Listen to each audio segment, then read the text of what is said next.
the meeting to order and start with the Pledge of Allegiance. I pledge allegiance To the flag of the United States of America and to the republic for which it stands, one nation, under God, indivisible, with liberty and justice for all.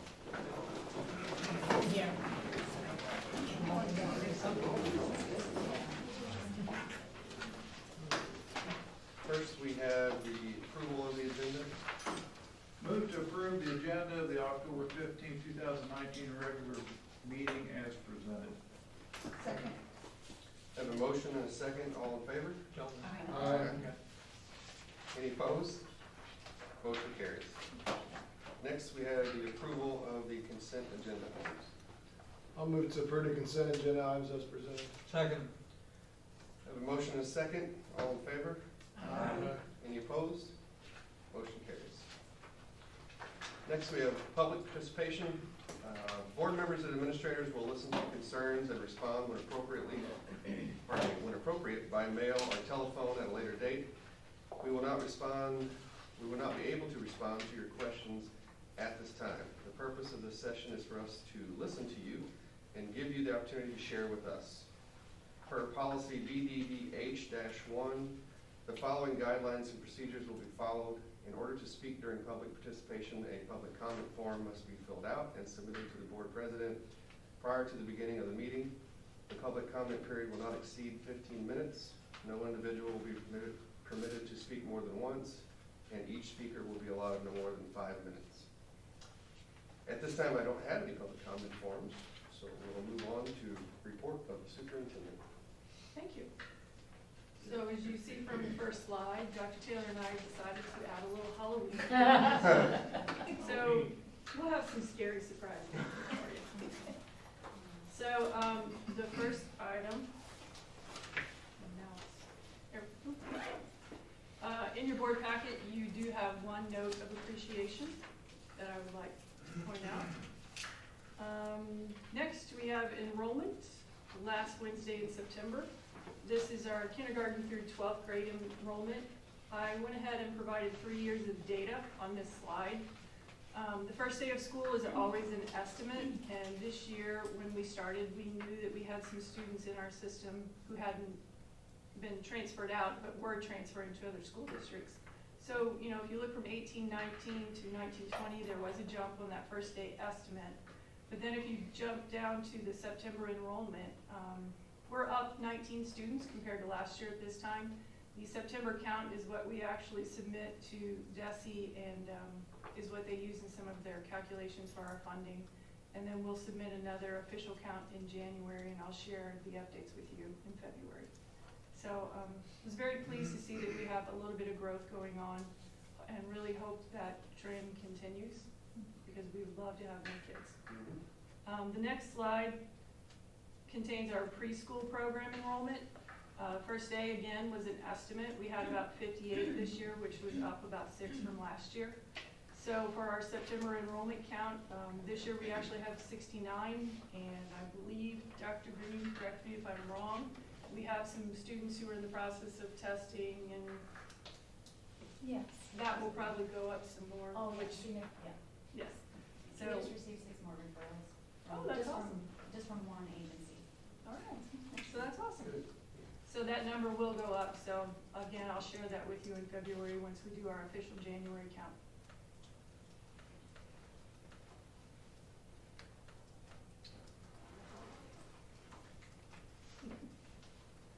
Technology's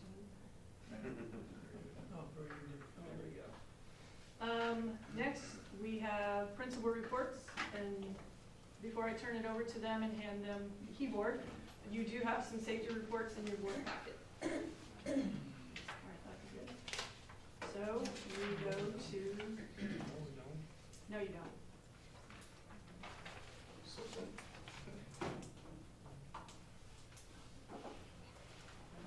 So who's up first? That's like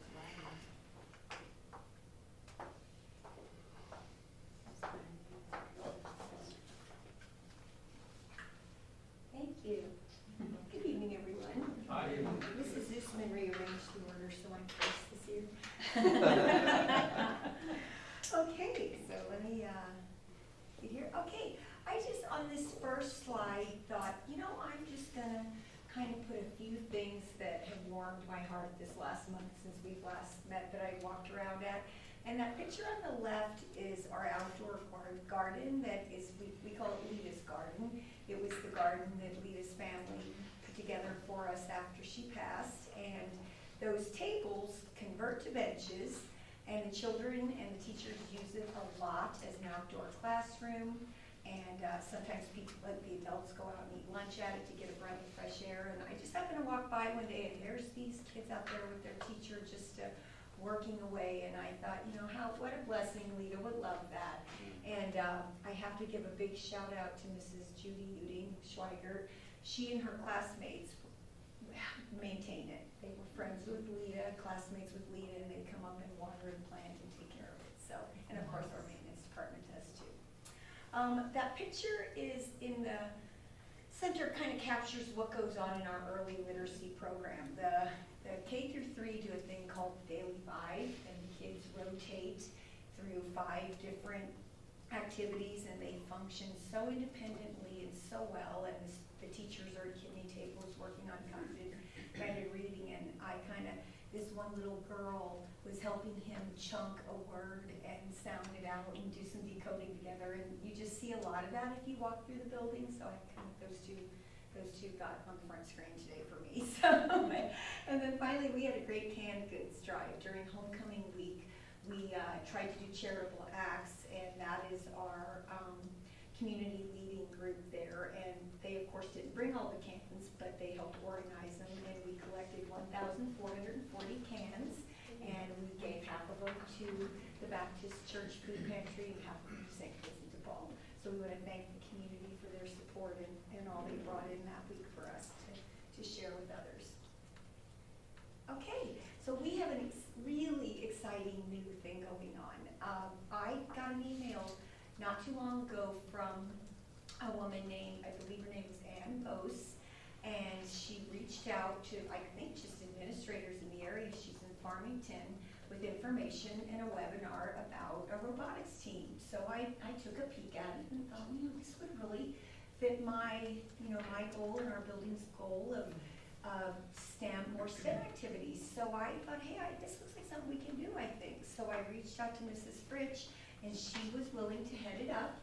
And she did some grant applications and talked to Mrs. Toombs, and before you knew it, we had a robotics team. And so she ordered all the supplies, and we went through a selection process, and I want to give a big shout out to those 12 boys and girls listed there, because it was pretty rigorous. We had them fill out an application, we had their teachers complete like a rubric on the students, and they were interviewed. They had trial work days with Mrs. Fritsch, to try them on for size, and at the end of it all, I think we had 25 applicants, and we only needed a dozen, and these boys and girls were selected. So our first competition is already November 9th.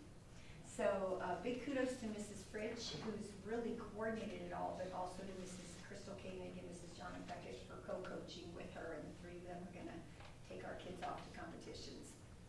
In the middle of the preschool, the early childhood teachers wrote a donors.org grant and received coding kits for even preschoolers. So we're coding all the way preschool through 5, and there they are with their new kits that came the other day, and they were pretty tickled. And they're on the far right, as we just, again, to fulfill that objective, we hope of really getting the kids excited about science and math. We had a math science assembly for 4th and 5th graders, and they were captivated. They loved it.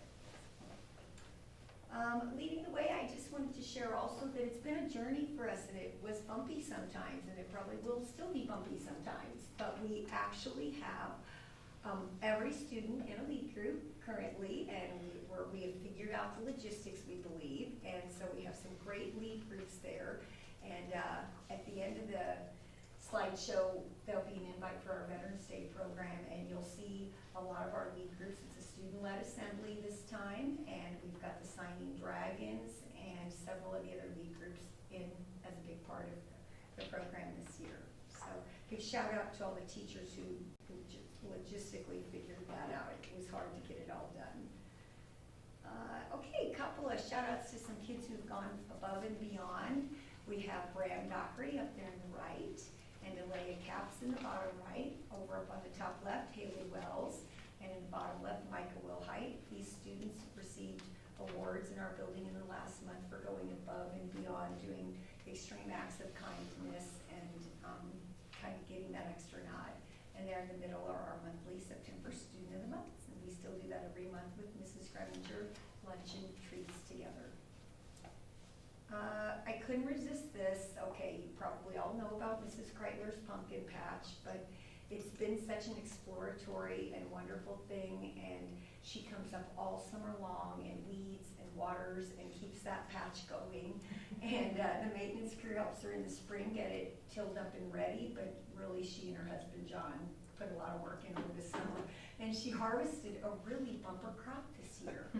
And she passed out pumpkins throughout the building, and we really enjoyed those pumpkins. And finally, we want to invite you to our annual program this year. It'll be at the PAC on November 7th at 9 a.m. The veterans will start arriving, the veterans and their guests and military members at around 8:15. And like I said, we've kind of changed it up. We still have some of our traditional elements, such as reading off the veterans and military members and recognizing them. We're still going to have our white table ceremony, but we have student hosts and some other student programs this year that we've never had before. So we hope you can join us. All right. Thank you.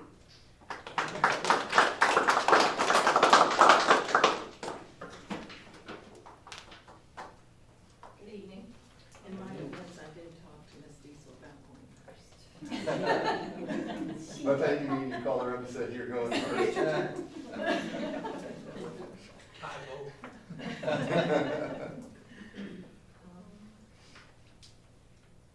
Okay, our teacher and staff of the month was Miss Christy Byington and Miss Patty Nager.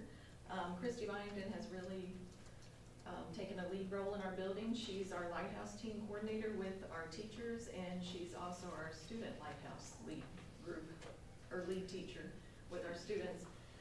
She not only cares about her classroom, but she cares about the whole building and all the students as a whole. And then Patty Nager, she just came to us after St. John Elementary took Betty from me. And she has been an awesome addition. She smiles while she's working, she greets everybody, she's even making connections with students just in that 15, 20 minutes that she's there while they're there. So she's been awesome. Pushing right there. Back on the arrow. Put on the arrow. There you go. We've had lots of positive office referrals. In the top corner is Dawson Thomas. In the middle is Aubrey Mazzoli, and we had to take a picture together because she was so excited we were twinsies that day. That's an older design, and we both had it on. And then Taylor Walters. So she was going retro. Like she Living was- your, yeah, got it. And then Gage Savant down in the corner, Justin Williams, Kendall Wagner, and Kaylin Hallen, and then Tatum Walters, and then, the last one in the far corner is Claire Doris. I forgot her name, sorry. But we just have them doing all kinds of things, and even at young age, they know the habits, and, you know, my sons are in kindergarten, and he came home talking about the habits, and I'm like, oh my gosh. They learn those things in kindergarten. You teach it to them, they can learn it, and they're doing it, so. Homecoming 2019, we had an awesome time. It's so great for us to see the students that went to Bloomsdale, and they come out and they're cheerleaders and they're in the band and they're the flag team. It's just exciting to see those students and how they've grown in high school, and we had a really good time for the assembly. So thank you, Mr. Haney, for sending them to our building. We had Grandparents' Day this week, but we kind of named it VIP Day / Grandparents' Day because we noticed in the past that a lot of kids didn't have grandparents to bring. So this year, we only had 3 kids that didn't have anybody, and then we kind of got them adopted by other grandparents.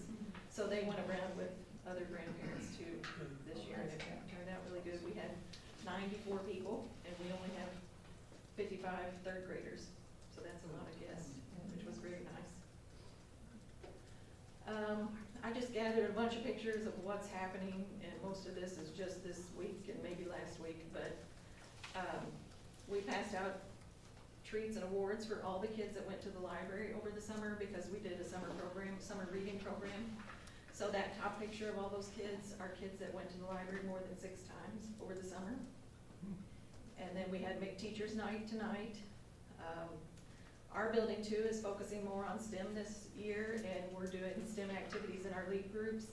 And we're also doing a family fun night on STEM activities, or STEAM activities actually, forgot the A. And then, I just wanted to say a little something about my teachers. You know, they have a lot going on personally. That bottom picture, they're supporting a teammate, and then they're supporting other teammates. They're doing lead roles. They're doing curriculum outside of school hours. They're putting a lot of work in. So just want to give a shout out to all my teachers. Oh, and that one up there, we got new courtyard furniture, and they've been using that a lot. They love going out in that courtyard. They're doing a base 10 activity with math out there with all of 2nd grade. So they're utilizing the space. And then down in the bottom, kindergarten, they're doing a lot of activity, a lot of hands-on. They went from apples to pumpkins to this week they're doing the fire prevention. So they're doing all kinds of hands-on activity with STEAM. Then I wanted to invite you to our Veterans Day program. That's November 5th at 9:30.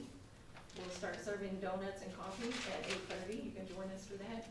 That's for the veterans and their families and anybody that would like to join us. And again, it will be a lot of student-led activities, so I hope you get to enjoy that.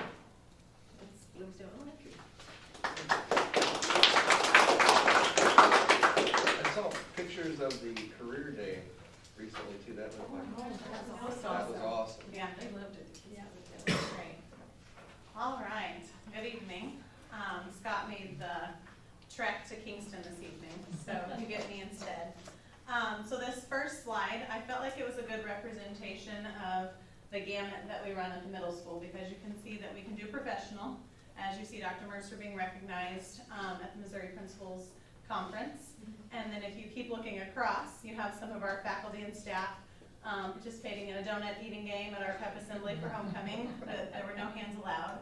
I'm pretty sure Ryan Mueller ate that one off the floor, not even on the paper, as we went on through that. First time you've done it. Probably not. And then you can also see some of our kids enjoying the same game as well.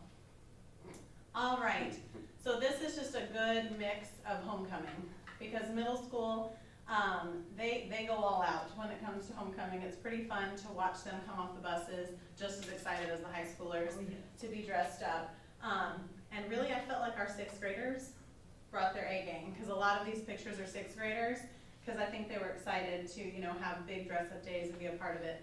So if you just look across, you can see we had Tacky Tourist at the top and on the bottom left, and then our green and white in the middle.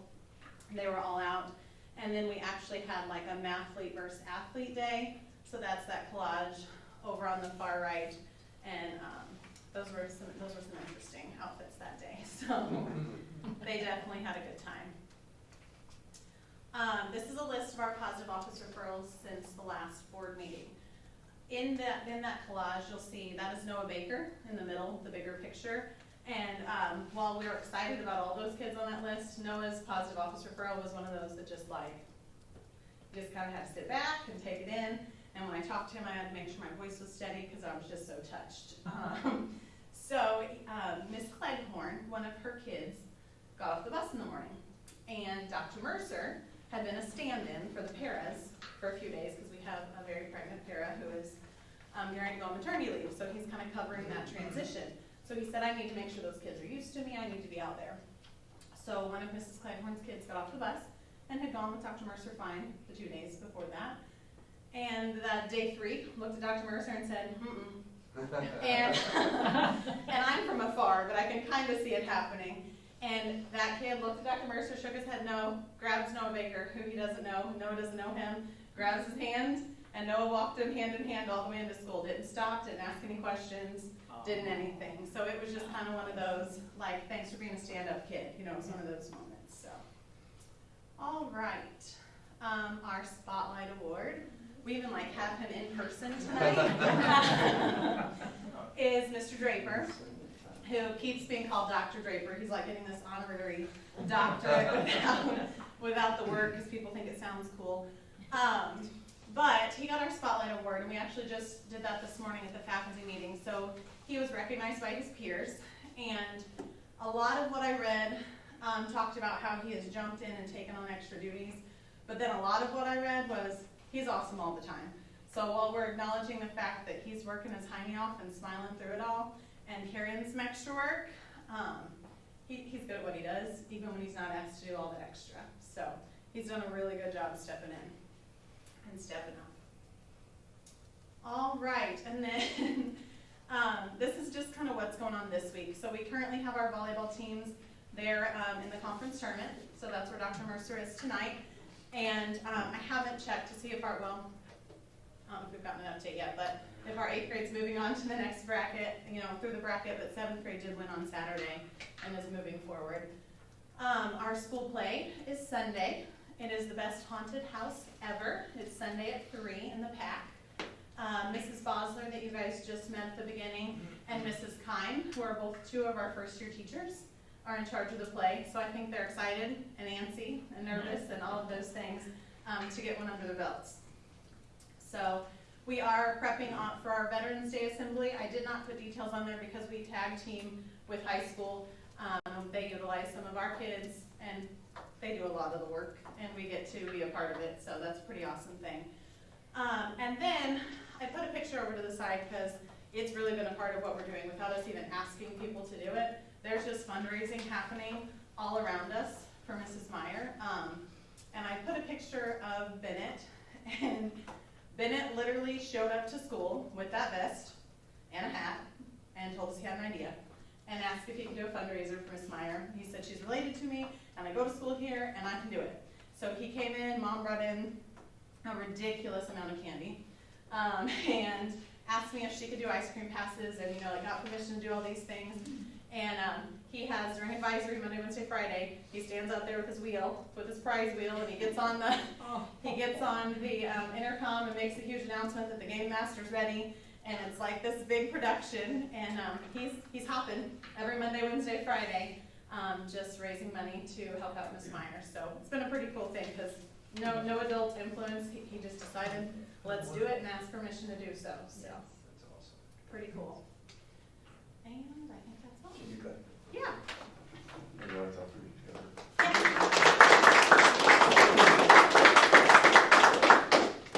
I did want to follow up on the prep for the Veterans Day Assembly to remind you guys that the Friday before will be the combined SGMS and SGHS Veterans Day Assembly. We will have the sandwich and soup sponsored by FCCLA at noon for the veterans, and that is in the gym lobby.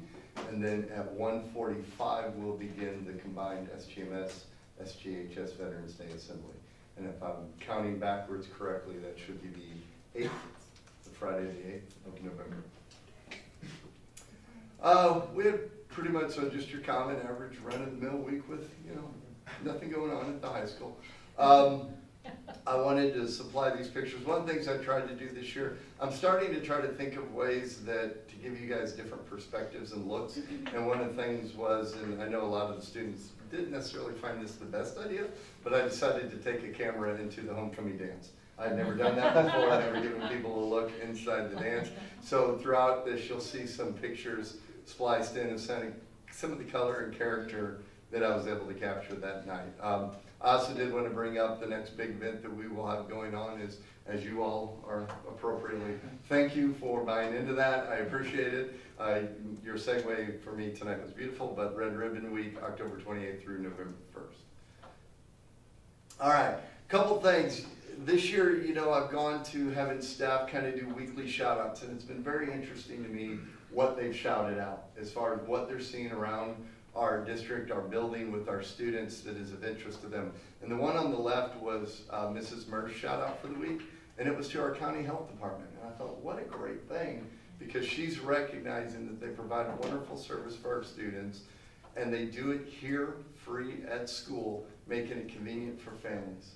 And that perspective was something, I mean, we do it, we know it happens here, we know kind of why it happens here out of convenience, but really a lot of times we don't stop to say to the county health department, thanks for being such a good partner of our school, because they do a lot of things for us, and they really make it great for our students, our staff, handy. I promised the lady getting the shot there that I wouldn't picture her, although it was before shot. And as I watched today, Nurse Lytle was fantastic, and it was so cute because she'd walk the elementary kids down.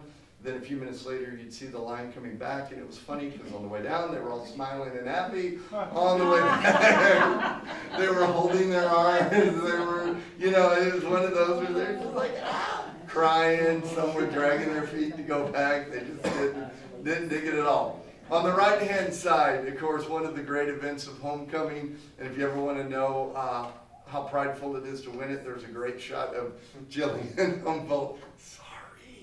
Of Jillian Humboldt there with the trophy. Actually, this is the first year we now have to go on back of the trophy with the plaques because we've had so many. And the seniors won this year, and it's the third time in the history that we've had a back-to-back champion. I did also want to point out, Dr. Rook told me this, and I thought this was so cool because it speaks of the quality and character of our students, that the seniors were promised a French toast breakfast as a motivation to win. Upon winning, the seniors insisted on inviting the juniors in a gracious moment of victory. So I think next week, does anybody know? You're like, I ain't going. I ain't doing that. I think it's next week they're having the French toast breakfast. Of course, there's homecoming, and I wanted a few pictures of kind of the embodiment. You'll see the float there. The junior float was the award-winning float this year. See, there you go. Now we're talking. And fantastic. And I say this all the time to the parents and to the students and to our sponsors who put so much time and energy. Even our worst float is most schools' best float. And to me, it is just, it's such a moment of pride to send those down through town and get people to look and just realize what we're about. Of course, Ms. Geisner was the homecoming queen. You'll see just below the G in 2019, that was another shot I captured. I thought it was brilliant because to me that was dating in the 21st century. Two people side by side, both on their phone, not paying any attention to each other. And then the truck there, for those of you that may not have been able to catch this, one of the great things about my role is I get to greet everybody when they come on for homecoming. So I get that opportunity to talk to all of our alum. That was our class of 49 in a 1949. And I just thought that was such a neat embodiment. And if I'm not mistaken, she was queen, the lady in red there, and has on her sash because she was proudly displaying that. So, yeah, kind of a neat moment. And then, of course, I couldn't help but there's some family moments that happened for SGHS and Miss Drury and her son back for homecoming as the upper left-hand corner there. You guys know that we have the Rotary. You know that we have started a few years ago, or actually last year with the kindness of all of you, we're allowed to send a feature teacher, and I'm proud to say that this year, for the first time, we're stepping outside the high school, and the students are starting to recognize other teachers and coaches that they've had along the way. Evan Walker recognized Hein Schwint, and Ella Reed recognized Coach Wolf. Or help me out here. It's not Coach Wolf. Robinson. Thank you very much.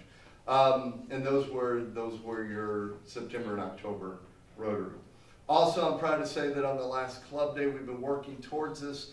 I think some of you know that the Rotary Interact Club is actually a joint club with SGHS and Valley members both. And we were privileged enough this past go-around to actually host the meeting during the school day on our campus with St. John and Valley students. So I'm really excited about the work that they're doing. And I kind of gave you, for those of you that aren't familiar with Interact, a little bit of a blip about what it's about, but it's basically about leadership skills and discovering the power of service above self. Our weekly shout outs, again, it's neat to see what the teachers are coming up with because you've got Bryce Barley, Dayton Decker there. Left to right, those two were basically noted for their kindness and the things that they do and bringing a smile every day to school. Cammie Grass was noted because, and this is something I don't think we value as much in education as maybe we should. She's not the best math student, is working her tail off in her math class, has pretty decent grade, but not, you know, what you would necessarily always write home about, and was noted for being incredibly proud of her grade. In other words, I put a lot of work into it, and I'm proud of the success that I've had. In the upper left there, you see German 1, that's Miss Hewling, shout out. She's one of our new teachers this year, and they were doing German presentations, and it was neat, because when she sent her shout out, she sent about 12 of these shots that she took. And I was like, you know, I've never seen them take a picture of a student presenting. I thought that was a neat perspective from her. I'm proud of Miss Bader, because for somebody who's an old, wily veteran like me, this is the second month in a row she's been in my shout outs for trying new instructional strategies and outside the box thinking in the classroom. So I commend her. And then they're doing the bridge building there, Mr. Rapp's bridge test. But one of the things that I wanted to point out about Mr. Rapp when we started talking about robotics clubs and all of that, him and I have talked about bringing drones into the curriculum and doing a drone class moving forward, because in engineering you see a lot of that these days for analysis, and a great example of that is the recent New Orleans building collapse, and they're using drones to try to get in and get looks of the structure before they send people in there. So those are some great things that our students and staff are doing. Something that I got to be a part of and I'm exceptionally proud of, because this is my principal's advisory group, or what we call PAG.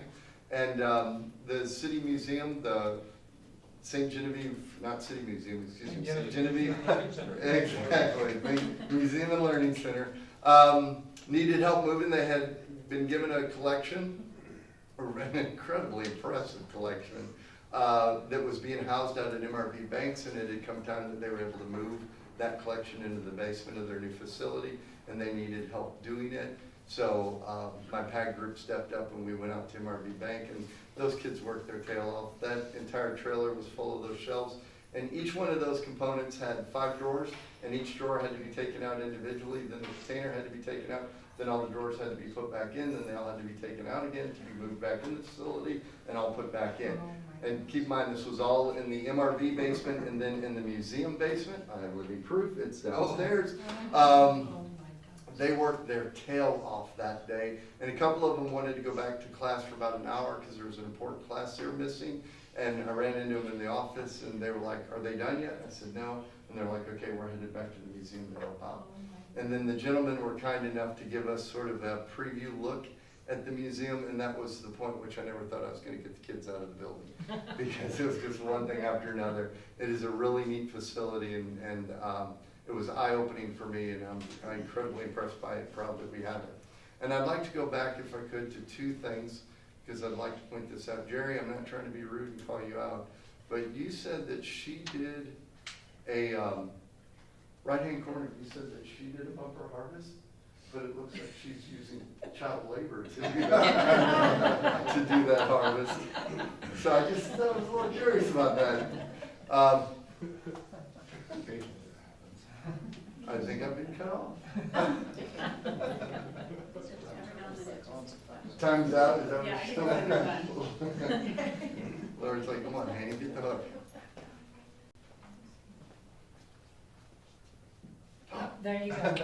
Just have to. And the second thing is, I wanted to give a big thank you to the board, to Dr. Fleet, Dr. Taylor. That gentleman on the right handing Scott his award is Mark Spinagle. He's the president of our association.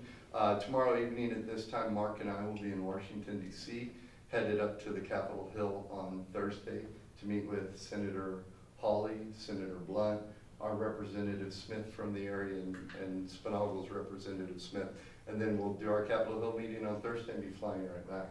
But I know that I continually will say this, and I thank you for the opportunity to represent this district, to represent Missouri, and now on a national level to represent education. And I just sincerely appreciate you guys providing me that opportunity time and time again. So thank you very much. Thank you.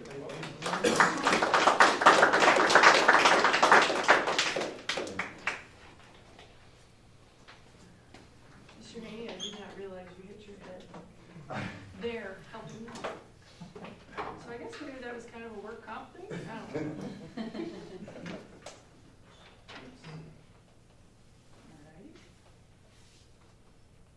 And then I have one more thing in the superintendent's report.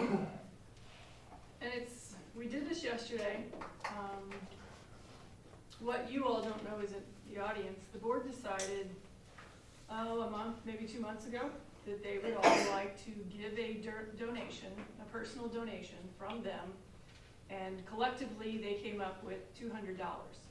And so what they then decided to do was to offer $100 to a preschool kindergarten teacher to buy $100 worth of supplies for his or her classroom. And then they offered up $100 to a middle school, high school teacher to buy supplies for his or her classroom. So yesterday, Mr. Boba and Mrs. Riesinger came up and we put together the video. Those of you who work here saw it today, but we're gonna share it tonight. It is super cute. Are you ready for this? Here we go. Oh my gosh.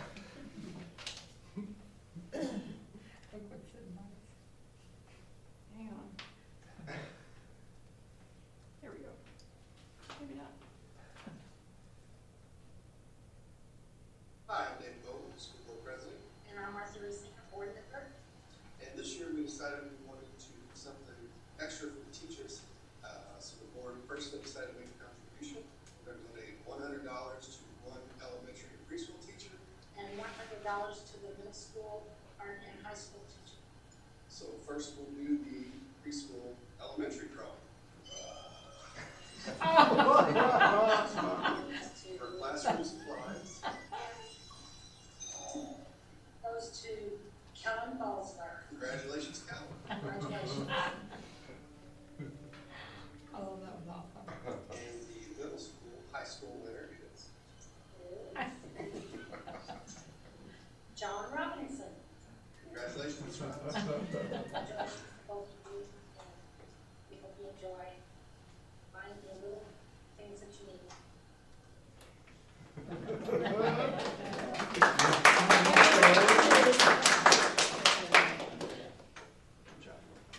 So I would like to thank Bailey Otto. Of course, she did the videoing and she made all the little bling happen, so she did a great job.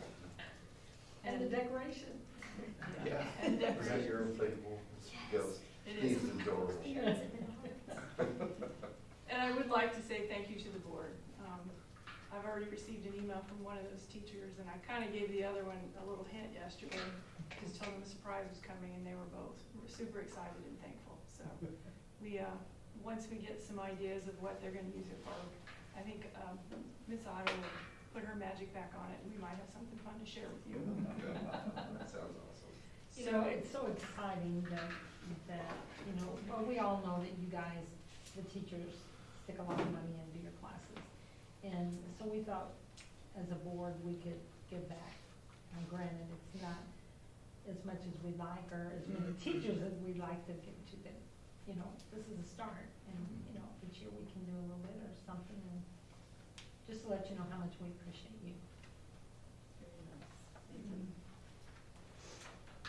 Okay, and that is the end of the report.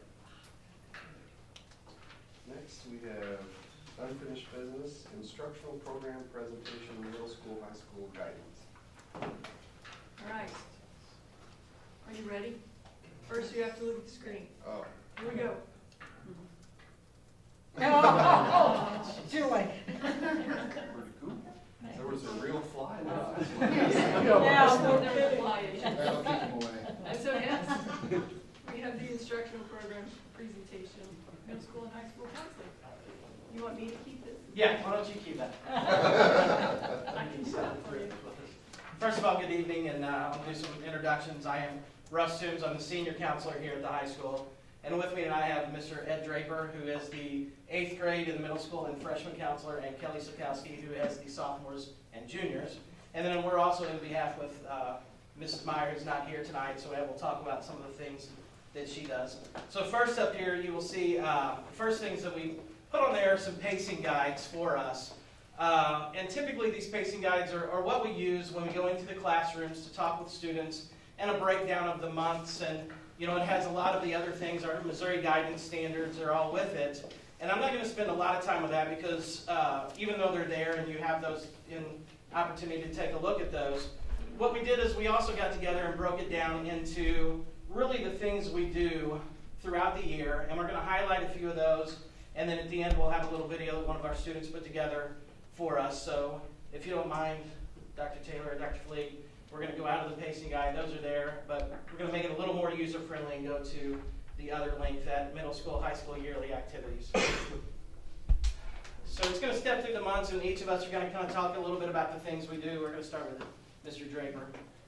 Yeah, like Mr. Toombs said, we'll talk about each month, and then at the very end, we have a list of things that we do all year long. For me personally, I start the year off pretty busy with different orientations.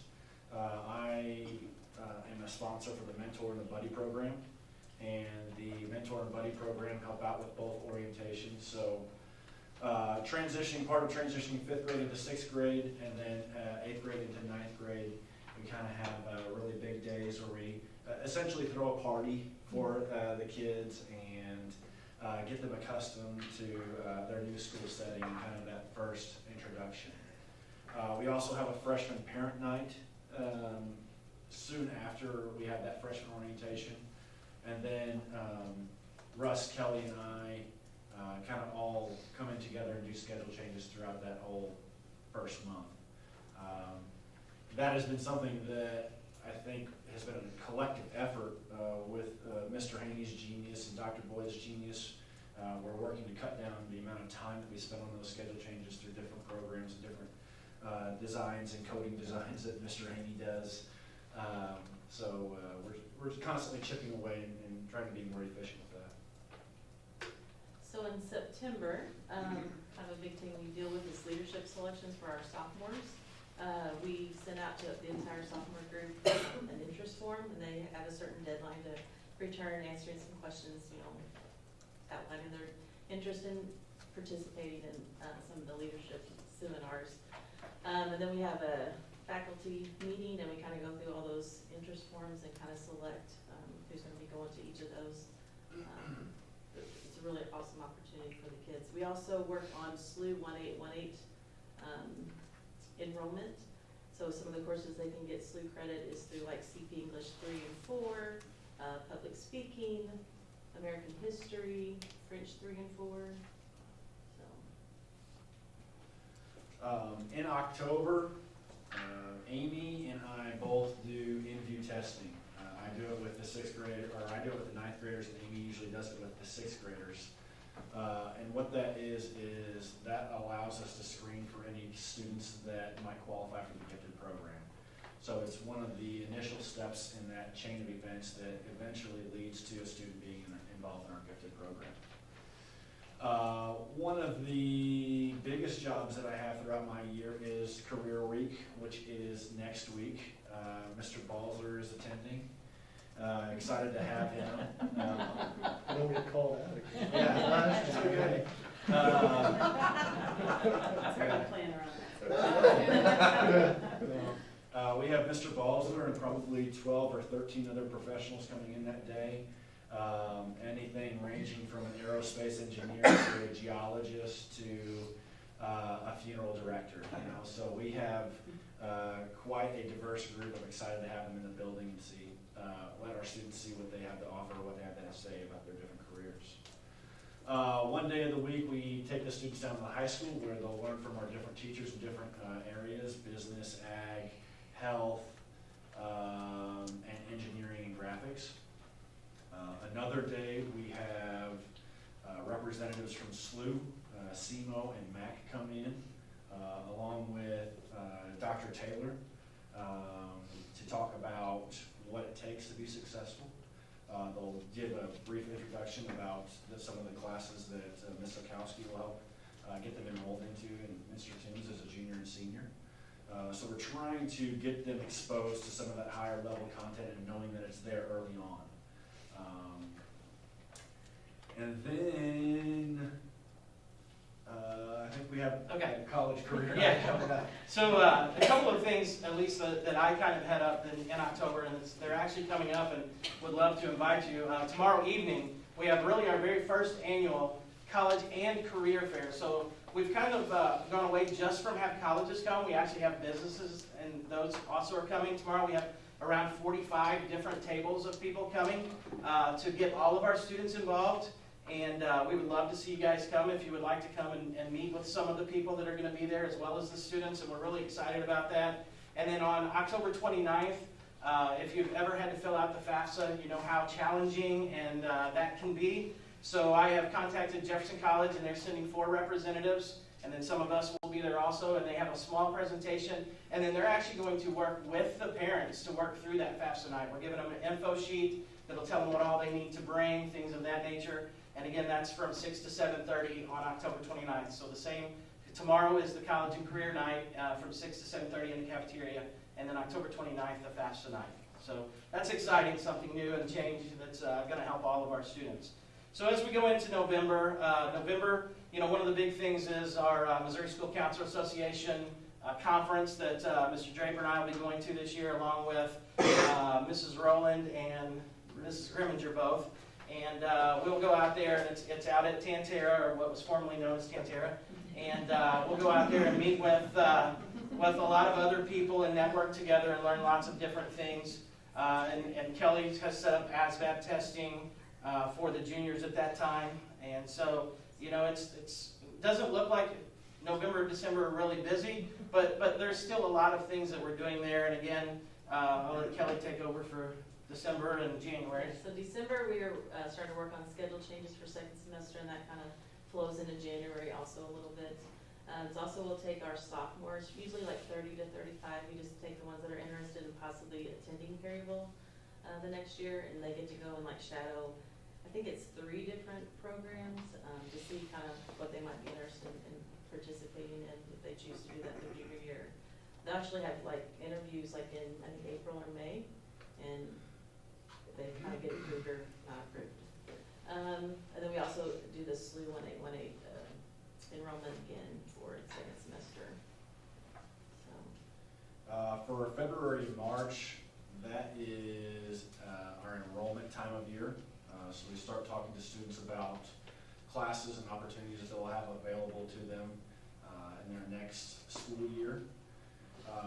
Last year, Kelly and I specifically, and Russell a little bit, worked on ICAPS. ICAPS are what replaced some of the Missouri Connections 4-year plans. So ICAPS stands for Individual Career and Academic Plan. And it basically allows a student, in 8th grade is when we started, allows a student to outline their next 4 years of high school and potentially beyond that. It still incorporates a lot of the components from the Missouri Connections website, things like interest inventories, job and career searches that they can do through that program, and kind of all bundles it all in together into this ICAP. We also prepare students for Leadership in Practice. Leadership in Practice is a program through the Chamber of Commerce, and they actually financially help us out with that every year. We send 4 freshmen, typically 4 freshmen, to I forget what university it is. Maybe one of a university in St. Louis where they learn leadership qualities. They listen to leaders in the state of Missouri give discussions and talks about once again what it takes to be successful and to be prominent in those areas. And then that takes us into April, and if you've been around the high school and middle school in April, it's a very, very busy time when you get into the testing part of things. In the middle school, they've got MAP testing going on in all the areas. And then we jump into junior ACT testing and EOC testing. All of that is encompassed in April. It takes much time to get all organized, but then also the kids do a great job following all the different schedule changes and things that we have to do during that time.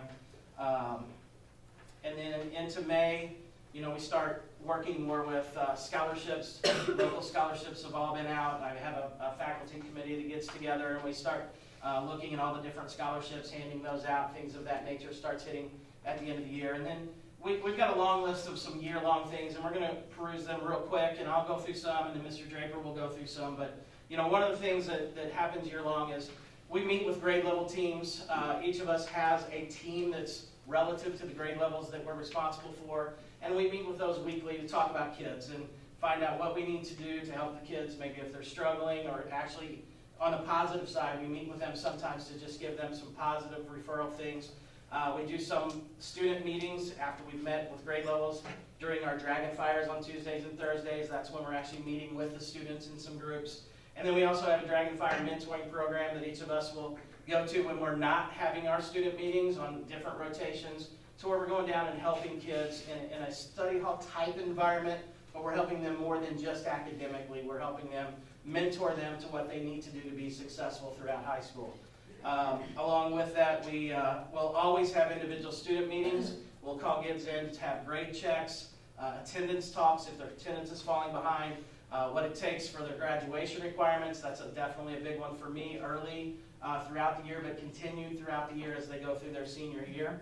Again, the scholarship opportunities, workplace application, college applications, those are always in our office where kids are stepping in one or two at a time to talk, what is it that we need to get done, or can you help us through these things? So we do that throughout the entire year. If you scroll down a little more, IQ testing, that is one thing we do quite a bit. And right now it's, we're kind of limited. Mr. Draper's finishing his IQ and Kelly's getting it started to be able to give the IQ test.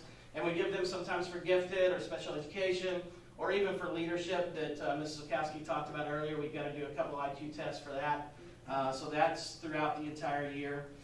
Student of the Month, as Mr. Haney pointed out about the Rotary Student of the Month students, and had them listed up there on his principal report, which one of them is actually in here tonight, Evan Walker. And but we also do the Elks Student of the Month, and I kind of run those programs and get those things together and get the paperwork out to Bailey Otto so that she can get it out to the newspaper and things of that nature.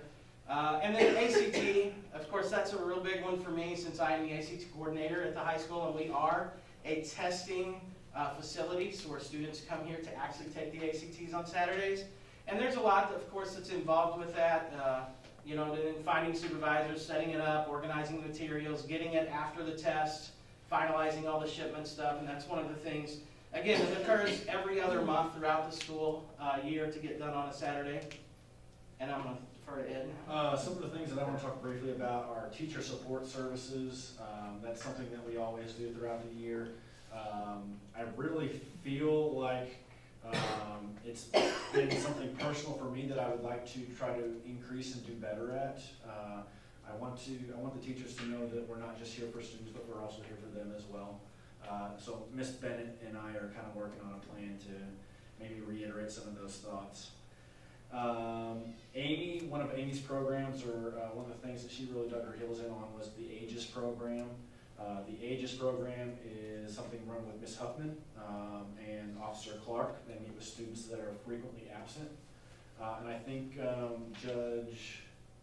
We don't utilize a judge anymore. We use Deb, who works for the juvenile office, and then we also use Steph Gegg as well here from the district. So they have weekly meetings with those students that are frequently absent to try to increase attendance. We also have referrals for school-based therapy. We have our school-based therapists. We work closely with them through Community Counseling Center. We really, really appreciate them, and we care for them because they're very helpful and very, very supportive to us in intense and crisis moments especially. And then the last thing I want to discuss is the mentor and buddy games. Those are basically games that are used for transition services for our 6th graders coming into the middle school and our 9th graders coming to the high school to help, once again, get them bought into the school spirit and the climate and the atmosphere of each building. And so the last thing we have a video that one of our students, I'm going to give some props to Nolan Klump, who's actually an office aide of ours, that we sent him some videos and some pictures and things like that for him to put together. It kind of shows us a little bit in action of all the things that we do throughout the school year.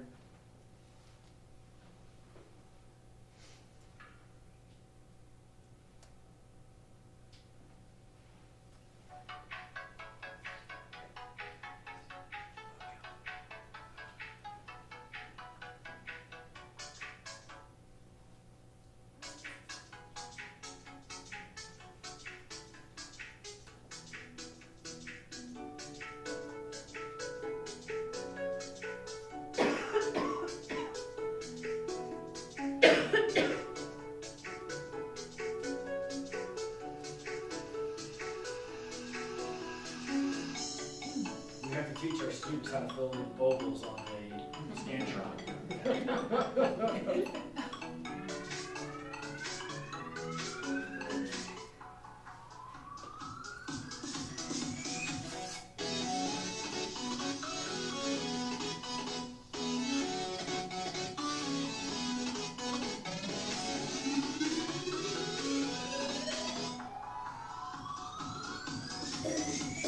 Andrew's one of our office mates.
Was a community and career night and pass our oaths for the community. Absolutely, absolutely. Thank you, guys. Next, we have emergency Plan and beginning the update process. Of course, you go in and take out faculty and staff who have left, replace those with our new hires. As I began the process, I started noticing some issues with it. Since this document was created, we've added a couple positions. We've added a school resource officer, we've added a school home coordinator, we've added a communications director. There are significant pieces in this document that their expertise is needed. So these four individuals on the slide, Gina Lytle, Bailey Otto, Christy Clark, and Steve Brigade, all spent a significant amount of time looking through this to make sure that we are in compliance with state and federal guidelines. This document was originally based, from what I can tell, on a FEMA template, and changing laws, changing standards over time have caused us to have to go back and reevaluate how we're constructing this document and if it's the best for us. We began to transition to a new format and then got a little bit into it and realized how big it was. Originally, this was supposed to be presented to you last month. I needed a little more time, and then we started changing formats, frameworks, and that was going to take even more time. So luckily, Dr. Mercer mentioned Bob Klausmeyer with the Center for Education Safety. He is their education safety coordinator. He happens to be finalizing a new emergency operations plan tool for school districts that we're going to kind of pilot for him. So beginning in November, Bob's going to begin working with us to use our current information and to put it in their tool and then pilot it to see how it works. And hopefully next year at this time, when we present this document to you, it will be an updated document, working with the Center for Education Safety, assuring that we're in compliance with all federal, state, and local laws and guidelines. At the end of this week, we are meeting with our community FEMA members, with our community emergency plans. Hopefully we'll get some good ideas from them. And then in addition to that, I've been talking to Officer Clark about meeting annually with our first responders and emergency personnel. Once this document is approved by you, we can then take it to them and really get into the nuts and bolts of what's going to happen. And then hopefully we'll be planning a new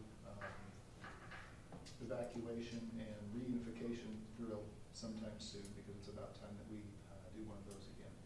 So I'm not going to share a lot of information out of here. We need to keep some of that private. I did want to point out, if you look on page, it's in here, but I wanted to point out a couple. Annex A is command and control. Annex B is communications and warning. Annex C is emergency public information. Annex D is search and rescue. Annex E is security. Annex F is first aid. Annex G is mental health. Annex H is hazmat. Annex I is maintenance and supplies.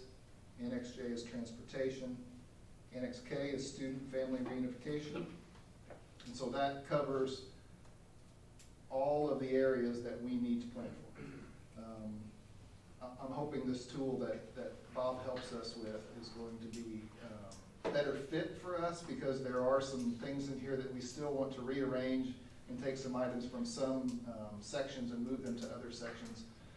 But with that tool being on the horizon, we just made a square peg fit into a round hole at this point, and used what we have, updating it appropriately, and then using the expertise of those 4 individuals who did a fantastic job. I want to thank them for all their help on it. I went in and did some formatting stuff initially and started updating names, and then I really got them involved, and they took the reins and they ran with it. So I want to thank them very much for that help. So I would ask for your approval on the emergency operations plan this evening. 126 pages, right?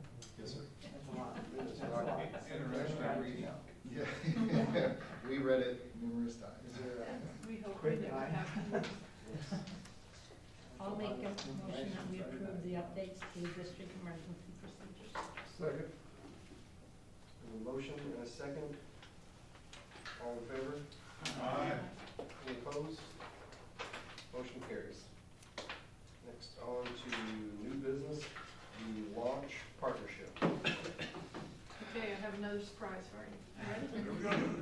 Here we go. All right. And it's back to Dr. Gill. So I gave you a couple of handouts. And just want to cover how we got to where we are. So we used to have a program called MOVIP that transitioned according to state law to MOCAP, Missouri Course Access Programming. Program. Yeah, thank you. And so we have to provide virtual instruction for students who request it, if it's in their best educational interest.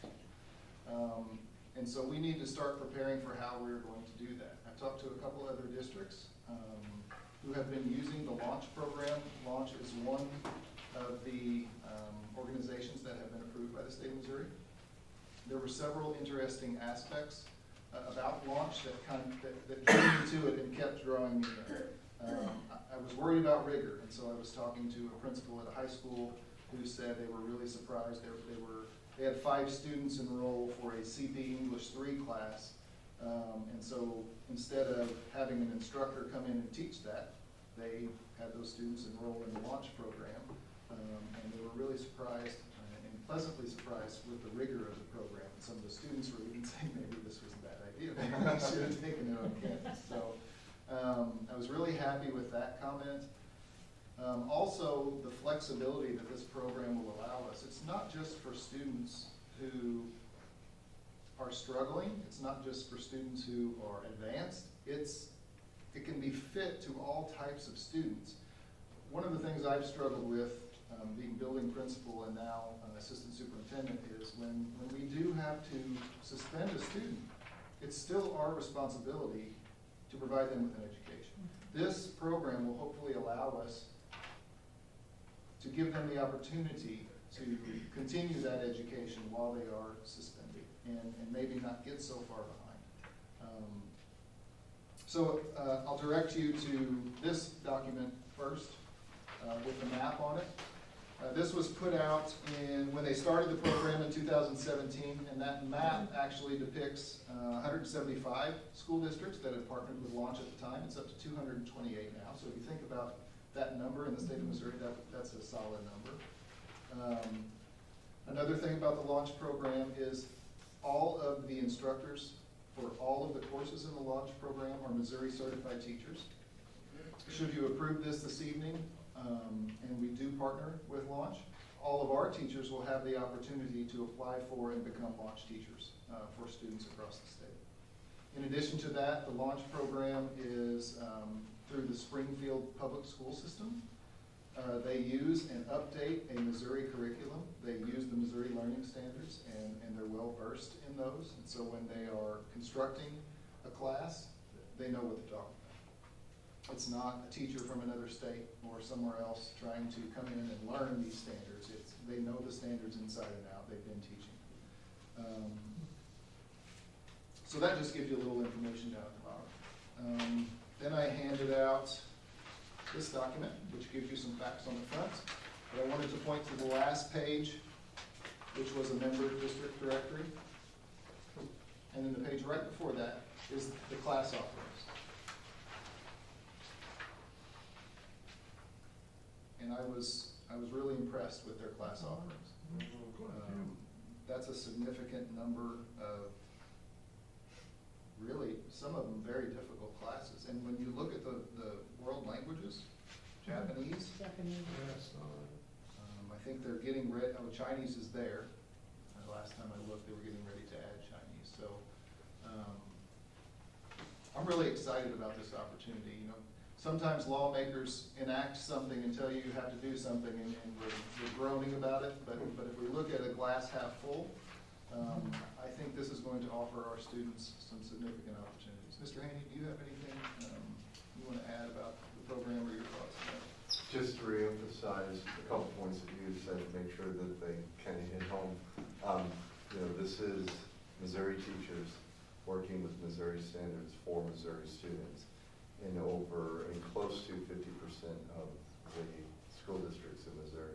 I think 45 is really when you compute it out where they're at and growing.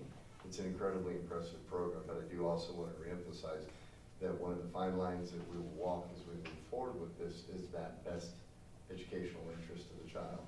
Because there are cases where this is superb, and Mr. Timms and I had the pleasure of meeting with one today that we've got right away on the list of this is right up her alley and perfect for her. But there'll be others where, unfortunately it isn't, they think it is, but it isn't the best educational interest. So that's going to be kind of the way that we're going to have to steer those waters for a little while and figure some things out. But I'm excited about it as well.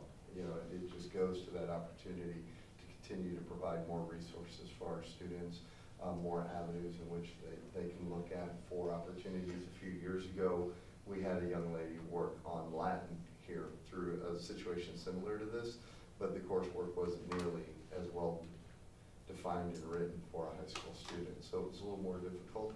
So this is, and I'm excited to see it happening. Students come to you, or you go to students? Well, for the most part, actually, the first step would be students going to their counselor, because that's that main avenue. They do an amazing job of figuring out coursework and making schedules fit and what is in that student's best interest moving forward, and what idea do they have versus what reality really works for them. And then if they think that it's a good fit, they come see me. If not, then they come see me. I mean, either way, we have that discussion. But that's kind of step two. And then ultimately, to make the decision, we would send it to a panel of teachers so that we have educational professionals reviewing all cases. Because again, there's that standard of best educational interest that has to be met in order to approve or deny. William, there is a formal application that they would have to complete. The dual credit, is that based on the teacher and where they're through, or do they have just? So that teacher, in order to offer dual credit, would have to be certified through a university. Right, so it could be, it's just whatever the teacher is. Correct. Yeah, to put it in perspective, this is sort of the same thing as when we have a student take a MAC course. They're really kind of assigned to that course for the education, for the credit, all that, and then it's just transcribed back to us. Right. And this would function in that same So way. it could be another school besides SLU or Southeast. That is correct. Given that they're out of Springfield, I would wager that you probably would see some stuff like Missouri State stuff. Not that creep there's into it. anything wrong with that, I was just curious. And the other thing that I do want to emphasize as well as we move students to this sort of program, we do maintain accountability for them. They are still students of ours. They will still graduate with us. All of those things, we still do have to record attendance on them. All of that stuff, they are still our students. So even though they're enrolled and maybe even full-time in this program, they still are very much our students, and they will still have all the resources that we have available and sort of all the safeguards looking after them. It would be a high school program, not a middle school. Well, If you look down at the bottom of that, Yeah. there's Yeah. middle school offerings, Yeah. but that brings into the equation what is in the best Yeah. educational interest of those. and I don't think, because there's nothing in the law that governs what age group. So don't be surprised if you see that continuously expand, because as he talked about, it's in serving the best needs of students. Because I will also say, from our point of view, one of the things that I'm excited about is we get caught every now and then, and it's an unfortunate circumstance, but it's very real in our world, where we send a student to rehab or something, and they may be gone out of our building for 60 days or longer. And that educational gap that we have, because usually when they go there, what they're working on is a bare bones, couple hours a day sort of scenario, is very difficult for them to stay caught up. And when they transition back, we do the best we can, but they've lost 60 days or more of education, and now what do? This is an opportunity for us to better suit those, and that's one of those areas where best interest really comes into play. Is there other programs in the state, or is this the only one you looked at, or what? There are other programs in the state. I will tell you, in talking to some principals around the state, there are other ones, yes. Launch is head and shoulders, and I think that's why you see garnishing.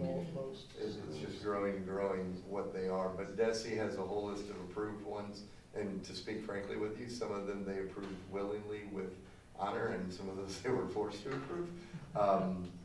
So they're out there, and that's gonna continue to grow. But partnerships with quality vendors is what schools are gonna seek, and that's what I feel like we're getting with Launch, in my opinion. You know, it's exciting for us to hear you all talk about these new programs and what you all just talked about tonight about your programs. To hear this and to know that our students here at St. John have the best teachers, the best administrators, knowing that you guys really care about them, and to bring these programs to them, and like the robotics and, you know, look where we're going, and it's all because of you guys, and we thank you so much for that. So Dr. Fleet, pull down, in that pull-down menu right there, you can see all the other programs there and launches listed with them. A couple of the questions I asked when I was on the phone conference, you know, they're based in Springfield, it's Springfield Public Schools. So we set up a student in the program, and they have issues. Are we responsible for that? Are you responsible for that? And they said, no, we take care of all that. We have a hub office in St. Louis. We have 7-day-a-week tech assistants. And so then that brought up, well, do we have to provide them with a device? No. If there's a need there, we will provide that student with a device and send it out to them. So they've kind of covered all the bases. And I was impressed after I got off the phone. I talked to Mr. Cowell.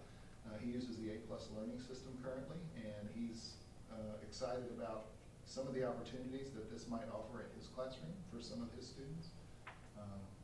There's just a wide variety of things that are possible. We have the ability with this to also track progress and grades as we go along throughout the year.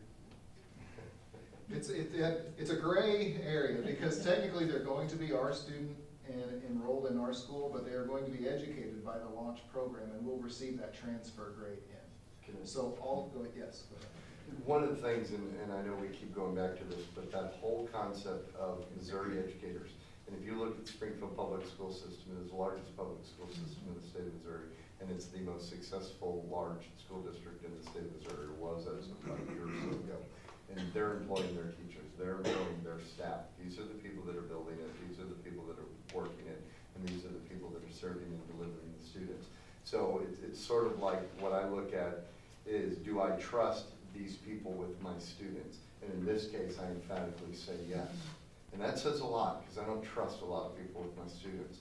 But in this case, very much so because of their reputation, their history, and knowing what they're putting into the program. That's why I'm excited we're choosing them over some of these others, because some of these others are using educators in other states that are working with other standards and then are delivering it digitally to the students in Missouri.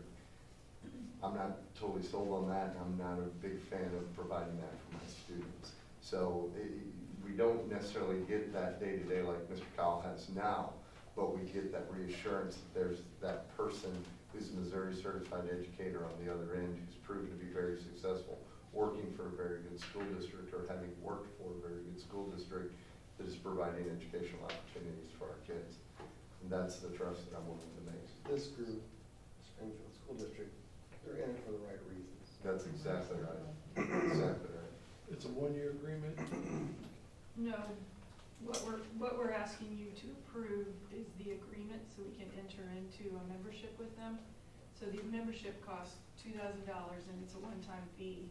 And then beyond that, when students enroll in a course, we do have to pay for the course. And is that this is mandated by the legislature this past year, which, I mean, has tremendous benefits, but is that any different than in the past? We provided video or online classes before. This is just mandated now? Yeah, but there are some other stipulations along with it too. And I think it is Section 162-1250 of the Missouri Revised Statutes. That goes into the requirements for all virtual courses according, that fit under this umbrella. Okay.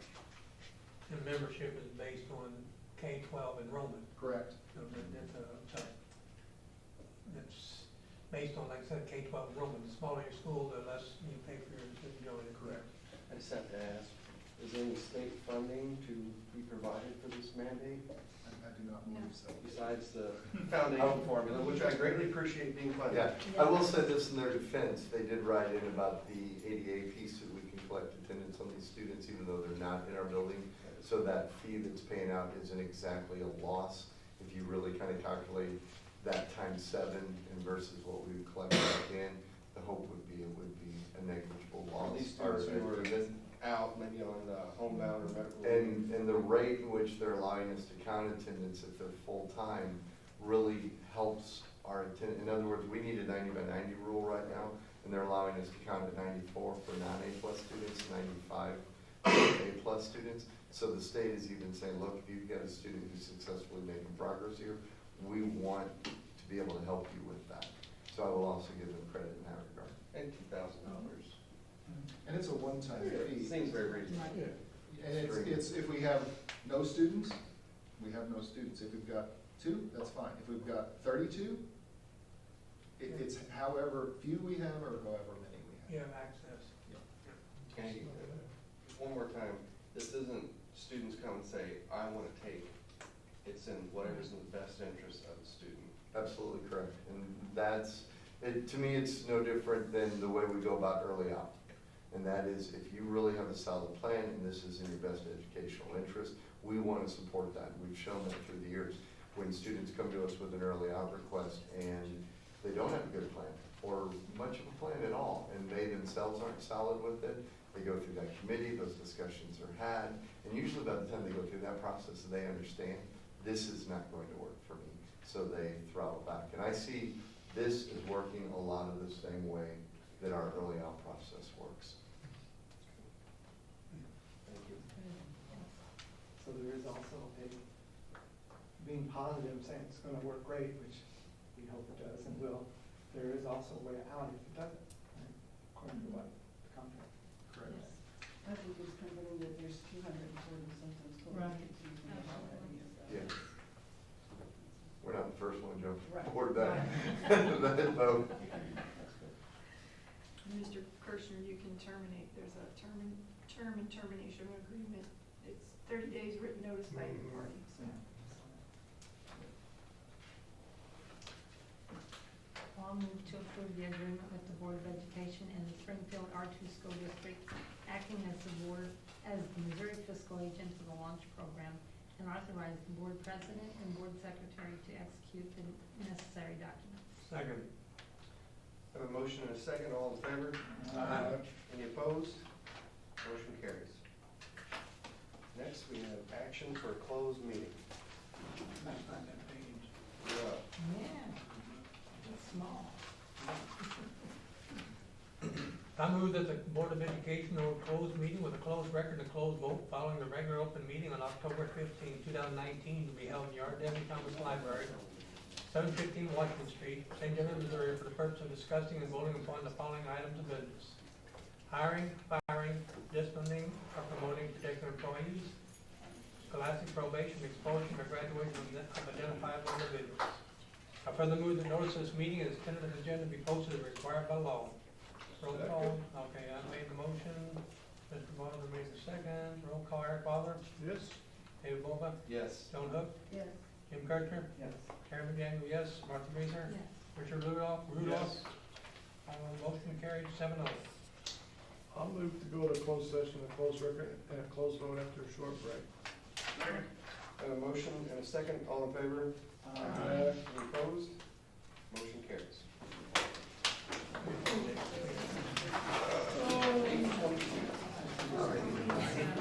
Good job.